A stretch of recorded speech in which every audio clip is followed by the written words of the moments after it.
جمیل صاحب سر سب سے پہلے تو جو یہ ہم اس وقت کہیں کہ یہاں بہت قیاس رائے بھی کچھ جگہوں پہ ہو رہی ہے کہ نیتن یاہو اور جو وزیر اعظم ہے اسرائیل کے اور ڈونلڈ ٹرمپ کے درمیان میں کوئی فاصلہ بڑا ہے. ایک طرف جب سے یہ پاور میں آئے ہیں امریکہ میں ہم دیکھ رہے ہیں کہ بہت پرو اسرائیل پالیسی بھی ہمیں فالو ہوتی ہوئی نظر آ رہی ہے, جس طرح کی وہاں سختیاں طالب علموں کے ساتھ ہو رہی ہے, امیگریشن کے ایشو پہ ہو رہی ہے. مگر دوسری طرف کچھ دونوں ممالک کے درمیان ہم کہہ سکتے ہیں کہ ہمیں ٹینشن بھی نظر آ رہی ہے, یا how would you describe it sir? Definitely کچھ محسوس ہوتا ہے کہ ڈونلڈ ٹرمپ کیونکہ ایک اپنے آپ کو بہت طاقتور شخصیت بھی سمجھتے ہیں, اور ظاہر ہے بہت طاقتور ملک کے طاقتور صدر ہیں, اس میں تو کوئی شک کی بات نہیں.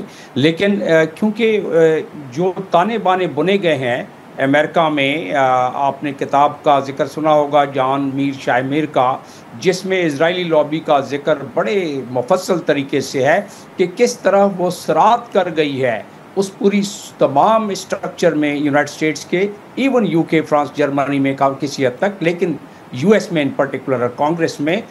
تو اس کی وجہ سے یہ مشکل ہو جاتا تھا جتنے بھی صدور گزرے ہیں.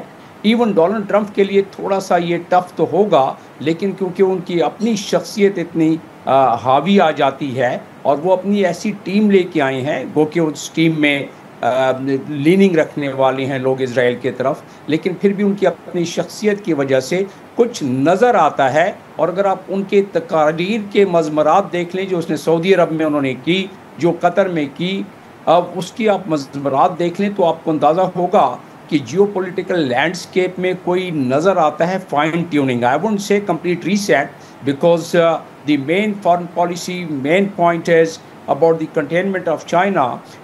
I could only understand کہ اس میں تھوڑی بہت لچک آگے پیچھے ہو سکتی ہے, ختم نہیں ہو سکتی. لیکن اس کی وجہ سے اگر ہم دیکھیں کہ غزہ کے بارے میں ڈونلڈ ٹرمپ نے اس مرتبہ کیا ذکر کیا, اور پہلے بھی امریکہ کا اسرائیل کے حوالے سے غزہ کے طرف کیا ایٹیچیوڈ رہا. اور میں 2 لائنوں میں بتاتا بھی چلوں کہ امریکہ اپنا ایک پیئر بنا رہا ہے وہاں سمندر میں غزہ کے سامنے بندرگاہ پر, تاکہ وہ جو امریکہ نے بلاکیٹ کیا ہوا ہے وہ اپنی سپلائی لائن کھول کے, اور غزہ میں جو 2.5 مہینوں سے لوگ بھوکے مر رہے ہیں تو ان کو ریلیف پہنچایا جائے. ایک تو یہ.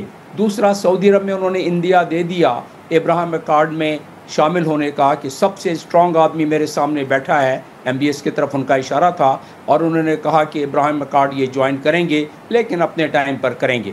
تو یہ اگر انہوں نے جو اشارہ دیا کہ غزہ کا معاملہ کسی طرف لے کے جانا چاہتے ہیں تو وہ اس کو اگر سیٹل کر دیتے ہیں ان حالات میں. آپ دیکھیں کہ سیرین کے لوگ کتنے خلاف تھے, سیریا کے لوگ کل کتنی. ڈاکٹر صاحب معاف کریے گا آپ کی بات میں یہاں کاٹ رہی ہوں, یہی جو آپ کیونکہ غزہ کا آپ نے 2-3 مرتبہ ذکر کیا, بٹ سر اس کو کس طرح کچھ وہ آپ یہ سمجھ پائے ہیں کہ کس طرح وہ سیٹل کرنا چاہ رہے ہیں, کیونکہ یہ بھی قیاس آرائی ہو رہی ہے. جیفری سیکس کا انٹرویو پچھلے دنوں میں آیا, آپ نے دیکھا ہوگا, وہ تو کہہ رہے ہیں کہ وہ فلسطین کی ریاست کو ایکسیپٹ کرنے کے لیے تیار ہیں, but that might seem to be too optimistic. کیا آپ کا خیال ہے کہ اس طرف معاملہ جا رہا ہے؟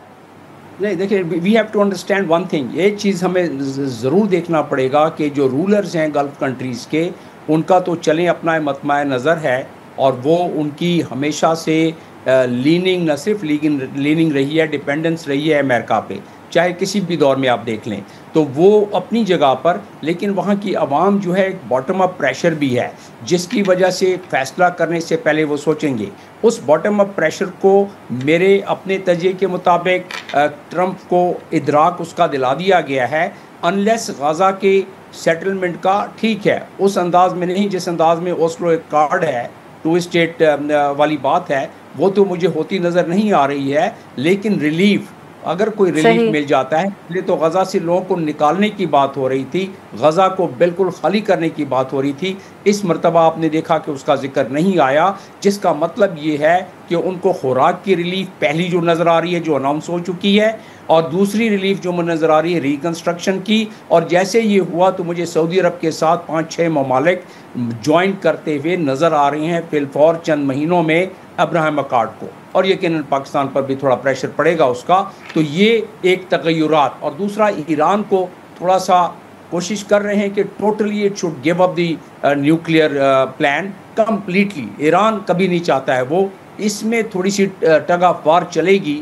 اور اگر نہیں ہوا تو بتا دیا ہے ڈونلڈ ٹرمپ نے کہ we have the biggest and the most powerful army of the world. اور پھر ہم چاہتے ہیں کہ یہ نیگوسیشن سے ہو جائے, ایران کے لوگ ترقی کریں, اور جو ان کا اسٹائل ہے. لیکن اگر ایسا نہیں ہوا تو ظاہر ہے ہم اس کا فیصلہ کریں گے.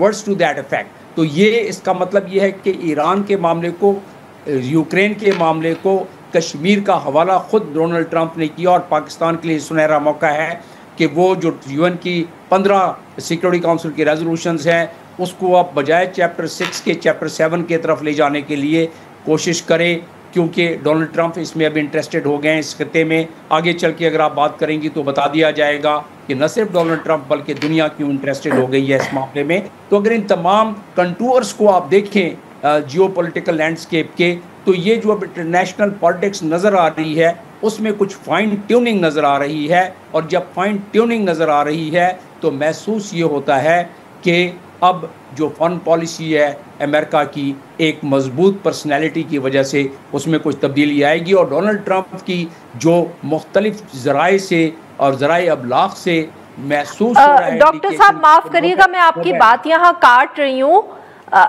میں آپ سے پوچھنا یہ چاہ رہی ہوں سر کہ وہ آپ فائن ٹیوننگ کا بھی ذکر کر رہے ہیں, ان کی مضبوط پرسنالٹی کا بھی ذکر کر رہے ہیں, but sir you know do you think کہ you might be being too optimistic, کیونکہ جب صدر ٹرمپ آ رہے تھے, جب وہ الیکشن جیت گئے, وائٹ ہاؤس میں آنے لگے, تو تب سب کا خیال تھا کہ وہ آتے ساتھ فلسطین غزہ میں بھی جنگ بند کروا دیں گے اور وہ یوکرین اور رشیا کی بھی جنگ بند کروا دیں گے, مگر وہ دونوں فرنٹس پہ کامیاب نہیں ہو پائے. کہنے کا مقصد یا پوچھنے کا مقصد یہ کہ امریکی صدر جو ہوتا ہے وہ بہت پاورفل ہوتا ہے, صدر ڈونلڈ ٹرمپ جو ہیں وہ بہت ایک مضبوط پرسنالٹی ہیں, مگر جو سیاست ہوتی ہے یا انٹرنیشنل پالیٹکس ہوتی ہے اس کو مولڈ کرنا اتنا آسان نہیں ہوتا. تو سر جو آپ بھی فائن ٹیوننگ کی بات کریں, will it be that easy? No, it's never too easy because جو ڈپلومیسی ہے اور انٹرنیشنل پالیٹکس ہے اس میں کنسسٹنسی اور کنٹینیوٹی کی ضرورت ہوتی ہے. وہ نی جرک کے تحت راتوں رات کوئی تبدیل نہیں ہو جاتی ہے, لیکن اس کے خد و خال نظر آنا شروع ہو جاتے ہیں, کیونکہ خد و خال نظر آ رہے ہیں.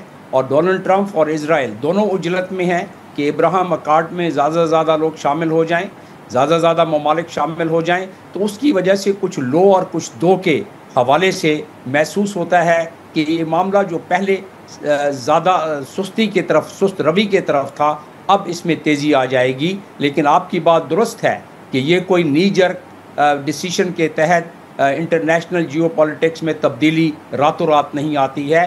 It takes a little while. اسی لیے ڈونلڈ ٹرمپ اپنے الیکشن کیمپین میں کہتے تھے میں آیا تو 2-3 دن میں یوکرین کی جنگ بند ہو جائے گی, غزہ کا فیصلہ ہو جائے گا. لیکن ظاہر ہے اس میں ٹائم لگا, کیونکہ جب پاور میں آتے ہیں سربراہان اور خاص طور پہ US کے بھی شامل کر لیں اس میں, تو اس کے بعد اندازہ ہوتا ہے کہ پہلے سے اسٹیبلشمنٹ نے کیا پلاننگ کی ہوئی ہے اور جو باقی لابیز کام کرتی ہیں, پرٹیکولرلی اسرائیلی لابیز کا میں نے حوالہ دیا ہے, اس کے تانے بانے کتنے بنے گئے ہیں اور اس سے کس طرح سے جان چھڑا کے اور امریکہ اپنی کوئی انڈیپینڈنٹ فارن پالیسی کی طرف جا سکتا ہے, جو بہت ناممکن سی نظر آتی ہے بات. لیکن پھر بھی میں نے فائن ٹیوننگ کا اسی لیے ذکر کیا کہ اس میں کچھ تبدیلی نظر آ رہی ہے.